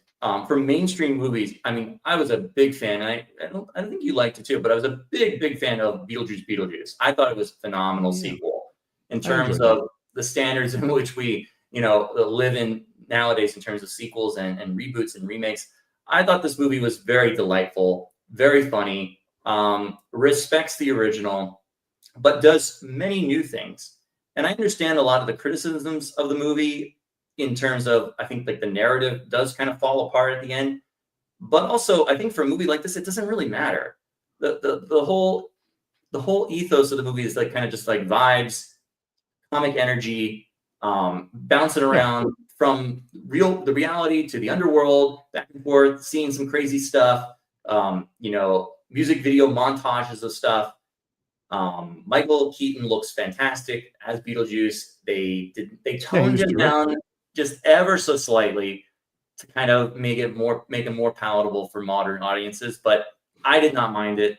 And I felt like this movie seemed very, very more in tune with the Beetlejuice animated series that was big in the I remember watching it was in reruns on Nickelodeon back in the early 90s. I don't know if it was older than that or not, but kind of just the exploration of the world around Beetlejuice was much more interesting in this film. So I would definitely recommend that one to lots of people.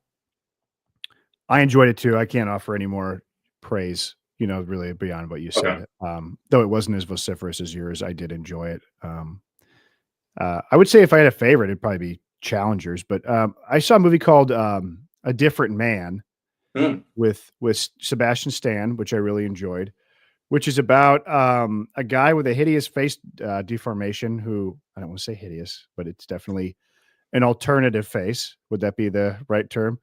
And he's very meek and mild, and he, like the substance, gets a procedure that turns his face to normal, so he lives life as a normal man. And he encounters a guy with a similar face affliction, and this guy lives life to the fullest beyond what Sebastian Stan can do as a handsome, ordinary guy. And he begins to like overtake Sebastian Stan's life in a kind of what about Bob way, um, by just being himself and being comfortable with who he is. And it ends up driving Sebastian Stan crazy. It's a good movie. I really enjoyed it. It's not going to change your life, but I would definitely recommend watching it if you have some free time. It's very unique. I thought Stan was terrific in it. And it's not the only movie that this year that we watched where he was good. And I also thought he was good in Donald Trump, the film, The right? Did you Apprentice. enjoy Donald Trump, the movie?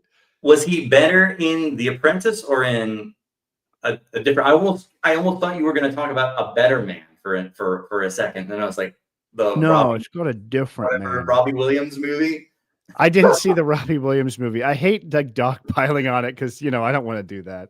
Maybe it's very good. I did see it a long extended clip though of like there's some big one shot take dance sequence of him like in London, and everyone was like, "This is the best scene in the movie," and it's like played to some interminable song, and I was like, "Yeah, I don't think I would like this movie at all."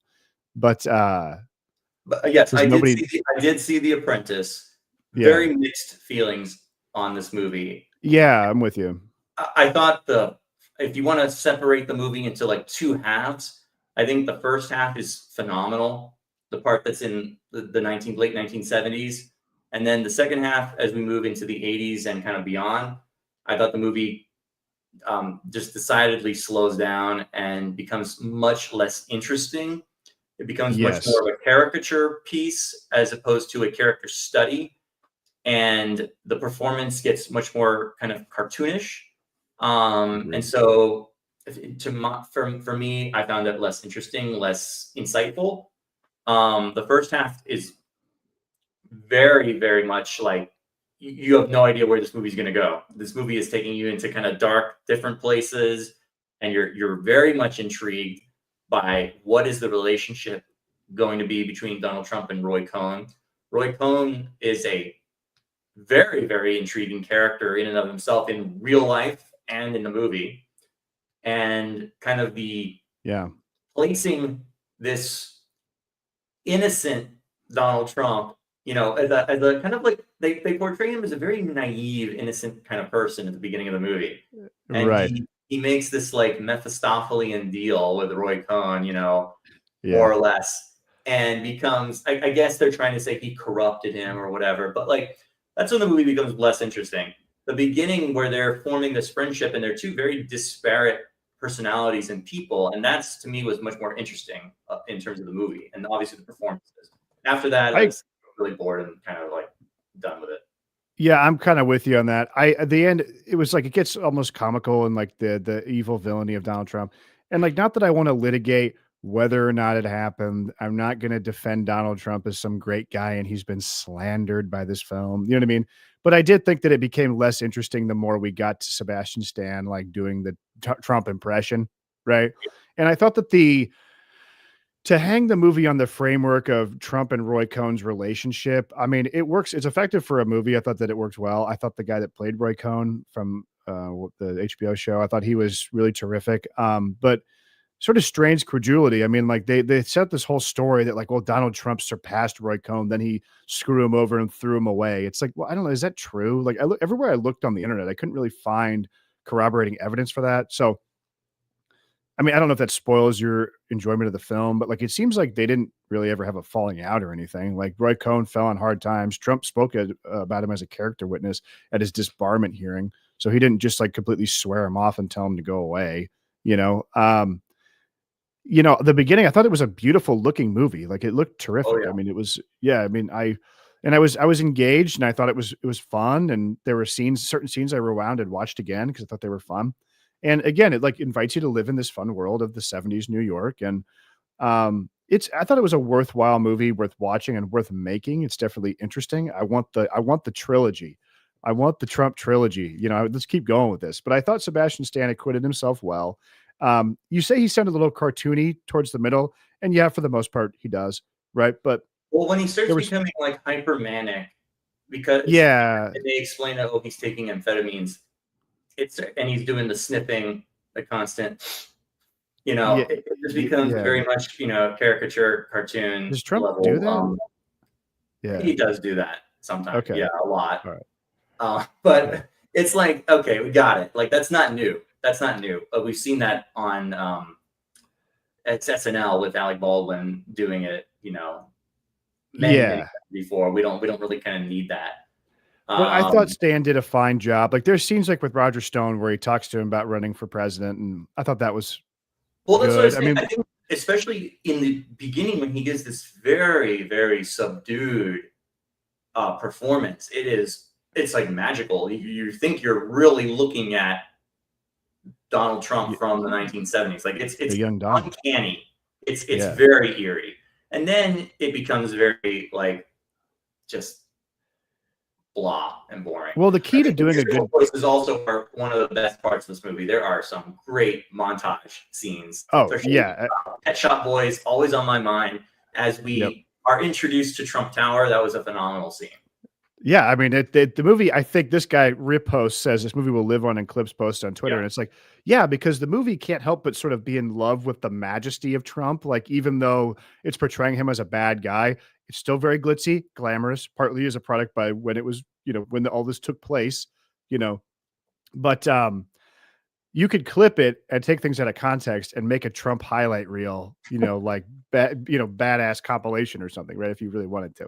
But yeah, I found it Found it very engaging. tedious by the end, though. It was Yeah, getting yeah, where it's like here's the decline and fall of Trump, and changes and becomes a different guy because of Roy Cohn, and it's just like I don't know if I can like buy that happened, and like for all the a big part of the press tour was like how accurate we wanted to be, and like I know Roger Stone said the guy playing Roy Cohn did a phenomenal job, and that counts for something, right? I mean that's a good endorsement. again another one. You have to watch the 60 Minutes interview with Roy Cohn. I did. Okay, It was and that great. the movie directly lifts many like scenes from that interview. It's kind of weird. Right. The setup scene, the frog collection, like But dialogue. and the frog collection was totally real. That's something you absolutely have to have in your movie. Now, I watched an interview with Jeremy Strong on Colbert, and he was like, "Well, I had an idea that maybe I would be in a frog costume, like at my house," and that got cut out of the movie. But that was like, we did that, and I'm like, "Well, that didn't happen. Did Roy Cohn have a frog costume? I don't know. Like, But if you that's put, kind I of mean, silly stuff that would have further undermined the credibility of the movie, I think, even more. yeah, right. I think So so too. wisely cut. Yeah, but there was some. It was worth watching. I agree. Anything else? What else we got? 2025 I Juror think number 2. Juror number 2, because actually, Yeah. maybe hot take that I'm actually contemplating, and I think I will. I'll put Juror number 2 actually as my favorite movie of last year. I Oh, really? really liked it a lot. And I think Yeah. it's a nice coda to Clint Eastwood's career, which, I mean, maybe he'll make Is it something. over? Well, Do you know something I don't? he's living on, borrowed time here at this point. I mean, at age whatever, 90, whatever. I mean, how much will he make another movie? Maybe, but this will probably be his final film. I think, and it's especially because it's such a step up in quality from his last several films, which have been almost unwatchable. I found Kraven Show to be unwatchable. It was just abysmal because because he was starring in it, and it's very hard to believe an 89-year-old cowboy doing all these crazy stunts. So this directing, I thought it was phenomenal. Works very well because it is that what would you do movie, right? It's a very believable premise. It's a very simple premise. Yeah. And it invites you to put yourself in that situation and contemplate these very serious moral and ethical dilemmas about essentially the movie is Nicholas Hoult is selected for jury duty for a murder case. The guy who is accused of murdering his girlfriend. He's a very seedy individual. And as the evidence comes out of the case, Nicholas Hoult realizes that he may actually have been responsible for this person's murder, not the defendant, through accidental happenstance, involuntary manslaughter in the rain, driving, etc. So I thought the movie was going to do a little bit of the not be so explicit and to say that maybe he just thinks that he was responsible, and we're left with kind of that ambiguity. But then it really does come out and tell you that he did do it. He did do it. And now he's serving on the jury for this innocent man who he himself is the murderer. So there's a lot of do you speak out? Do you say something? Do you ruin your own life in order to pursue of justice? Do you ruin your family's life? Who do you owe higher allegiance to? Your family, or a sort of complicated and not perfect system of law, right? Precisely. What do you do? Do you just help get the guy off? But then you have to convince a jury of 11 other people who are very obstinate and want to just get this over and done with. Quick conviction. So you're left with that. Why are you the only one holding out? What is it that you know that the rest of us don't, that this guy is innocent? Well, that's the burning question.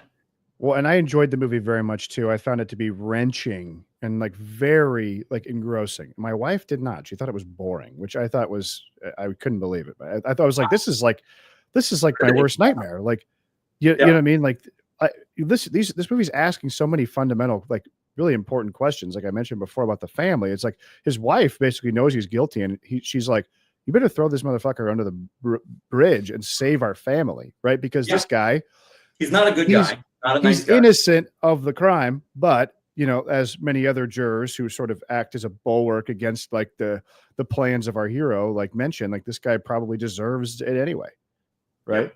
And he's evaded real justice until now. So even if he didn't do it, fuck it, roll him up. You know what I mean? And I found it to be incredibly engaging. I thought that if this had came out in 1997, it probably would have been the film one of the a huge hit, right?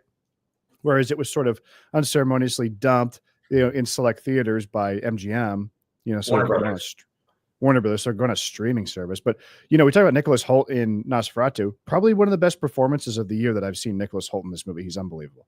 I never thought much of the guy before. I thought of him as kind of just like a dude that was in things, but he is tremendous in this. To convey that, and we all have had this before, this nagging guilt, suspicion, fear of something that's weighing on us, and you have to operate in the world and act like nothing is wrong. That's incredibly hard to convey. He does it beautifully. Very difficult. He has those wonderfully expressive, very large blue eyes that just zoom in on those. They eat away at you as you're watching him just like sweat and pour over his, you know, contemplate his situation. It's very, very nerve wracking. I mean, Absolutely. I like what you mentioned. If this movie had come out in 1987, it would have been a phenomenal, massive hit. And what does that say about the state of film in this day and age? Why can't we have this kind of throwback legal thriller? What's so wrong about that? Is that just because it's been relegated to streaming and cable and et cetera, you know? I will tell you one thing, and maybe you could argue that the movie is intentionally made this way, but it's a very straightforward, I would almost say blandly shot, blandly lit movie. Now, maybe that's what Clint wanted. I tend to believe maybe it's because Clint, like Ridley, is maybe a little more workmanlike. He's shooting a movie like maybe fucking, fucking Henry Hathaway would have done it like this. You know what I mean? Put a dolly in there sometimes, Clint. Like, let's have a little flair going. Like maybe, you know, I mean, you look at a movie like A Few Good Men. That's a beautiful looking movie. It's a tremendously looking movie and incredibly well shot and very stylish. This movie, I would say, lacks style. Maybe that's the point. Maybe he wants us to focus on the performances and doesn't want to distract us, and he doesn't go in for all that. But I think that it is sort of flat. Oh, it is. It is completely. I think the material speaks for itself, though. I think the drama is so strong in the movie that it's not. There's no visual. I think visual flourishes might be more distracting than helpful at that point. You know what I mean? Got it. Sure. But what else? It's a decision. You know. The obviously pays homage to 12 Angry Men. That's also a nice little touch there.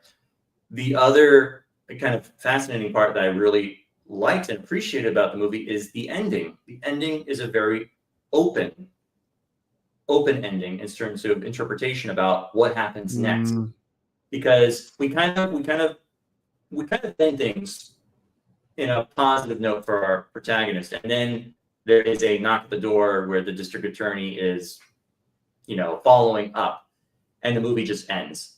Yeah, I appreciated that. I liked being able to think about it. Now, there was somebody in the audience at my theater who shouted out and had to verbalize, I don't like that ending. And it made me actually like it even more, because it's like, yeah, we're not supposed to be spoon-fed. We're not supposed to have everything just explicitly laid out for us. You need to think about it, okay? Well, and also the fact that you have a guy in the audience who's willing to stand up and say, I hated the ending.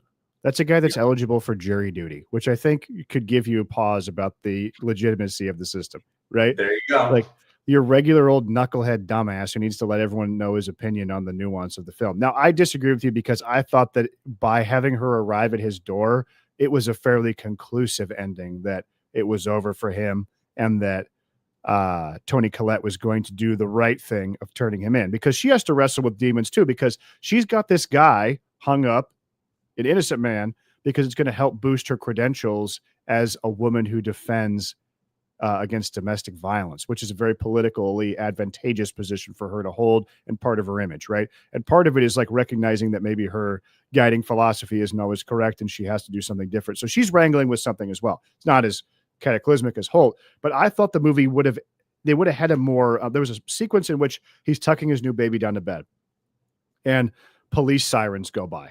And he has this like striking fear in his heart that maybe they're coming for me. I thought you could have ended the movie there to say that maybe they'll come for him, maybe they won't, but he's going to spend the rest of his life looking over his shoulder. To me, when Toni Collette showed up at the door, it was fairly conclusive to me that he was cooked. But like their previous discussion, there's really not a whole lot of mountain of evidence to implicate him. There's these kind of vague discussions that they've had where it's kind of like, you know that I know that you did it and vice versa. But Yes. and he tells her, you have no evidence. There's no way to connect me to this at all. So maybe she's going to talk to them some more. Maybe it will amount to nothing. It's just kind of like, it's not open and shut. There's still some danger there, but I think he still has the his side. He's still mostly in the clear. He still has some deniability there. Okay, fair enough. But yeah, I really enjoyed it. Thought Clint did a terrific job. Did he give any interviews? I was looking for to see if he gave any interviews, because I'd be really interested to hear from Clint Eastwood, from him. Like, why did you choose this movie? What does this mean to you? Like, what, you could pick all sorts of material, Clint. why this? Well, it's nice and simple, and it was just very refreshing to see a movie. Yeah, I agree. Like this, very kind of self-contained, no action, no nothing. It's just all these inner demons, these inner dilemma manifesting in a life or death situation here. This is a universal movie because anybody can have an opinion on it. We spend a lot of time here talking about, how can we interpret this substance from a feminist lens or, whatever, like, what does this mean but that's just a movie that asks very clear moral questions, and anybody could walk out of that theater and have a nice discussion over coffee and pie afterwards. Right. And it's realistic enough that you could be in such a situation. Not necessarily 100%. Yes. Right, but this is a very realistic premise. This is not my greatest fear. This is not being in, Heretic or Challengers. Okay, this is being in like a real world here. You've never been in Challengers before? No, I've not been in the situation of Challengers. Anyway, fortunately. Yeah, but that's back to my coffee and pie comment. That really is, people use movies as an activity to spend time together, right? Increasingly, they're using television because they get to sit there and talk to each other during it and make, snide comments about whatever they think about, such and such. But the movies used to be a communal experience because they would give you something to talk about when you left. That's your time to come together and commune about what you just watched. What does it mean to you? Did you like it? Did it make you feel something? Did it give you ideas? That's what justifies sitting in the dark for 2 hours with somebody. So, but Netflix movies are designed not to be watched. If you, we could talk about Baggage Claim or whatever the fuck that was. What the hell was Carry that? On. I didn't. Yeah. But did you read that? I don't know if you read that article I sent you a while ago. It was like Netflix executives or writers or whoever basically admitted that their movies are designed not to be watched. They're meant to be just consumed by osmosis. So, for instance, like writers were told from executives, there's way too much happening in this episode of the show. Like, you need to space this out. Or you're not explicitly writing the dialogue. Like, if you ever watch like an episode of the Super Friends from the 70s and the characters will explicitly say what they're doing. Like, Wonder Woman will say, I've got to rope my magic lasso around the cheetah in order to stop her from robbing the bank vault. And it's like, show that. So we've moved on from that, but now we're going back to that level of explicit detail because as a Netflix executive told the writer, well, what if someone has to go make spaghetti in the other room? How are they going to follow the movie? Oh my gosh. That's so sad, man. Like, I don't get it. My own wife will do this. She will be watching a show that's like very well made and like cinematic and engaging, and she will leave the room and go do laundry, not pause it, and then just come back and sit down and watch it again. And I'll be like, how are you even know what's happening, right? Yeah, I repost only says, do that. I only do that with things that I've seen like a million times before, and I'll just have it on again or whatever. You know what I mean? Like if I'm yeah, watching I something don't new for the first time, like, whoa, no way am I gonna. 100%.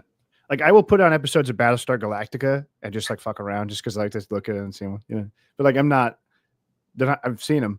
Reposte says Carry On was painfully cliche, but I like comedic actors playing ruthless villains. I agree. I thought Jason Bateman was good, but I will tell you this: the movie was PG-13, which was a strategic decision to try to make it a 4-quadrant movie.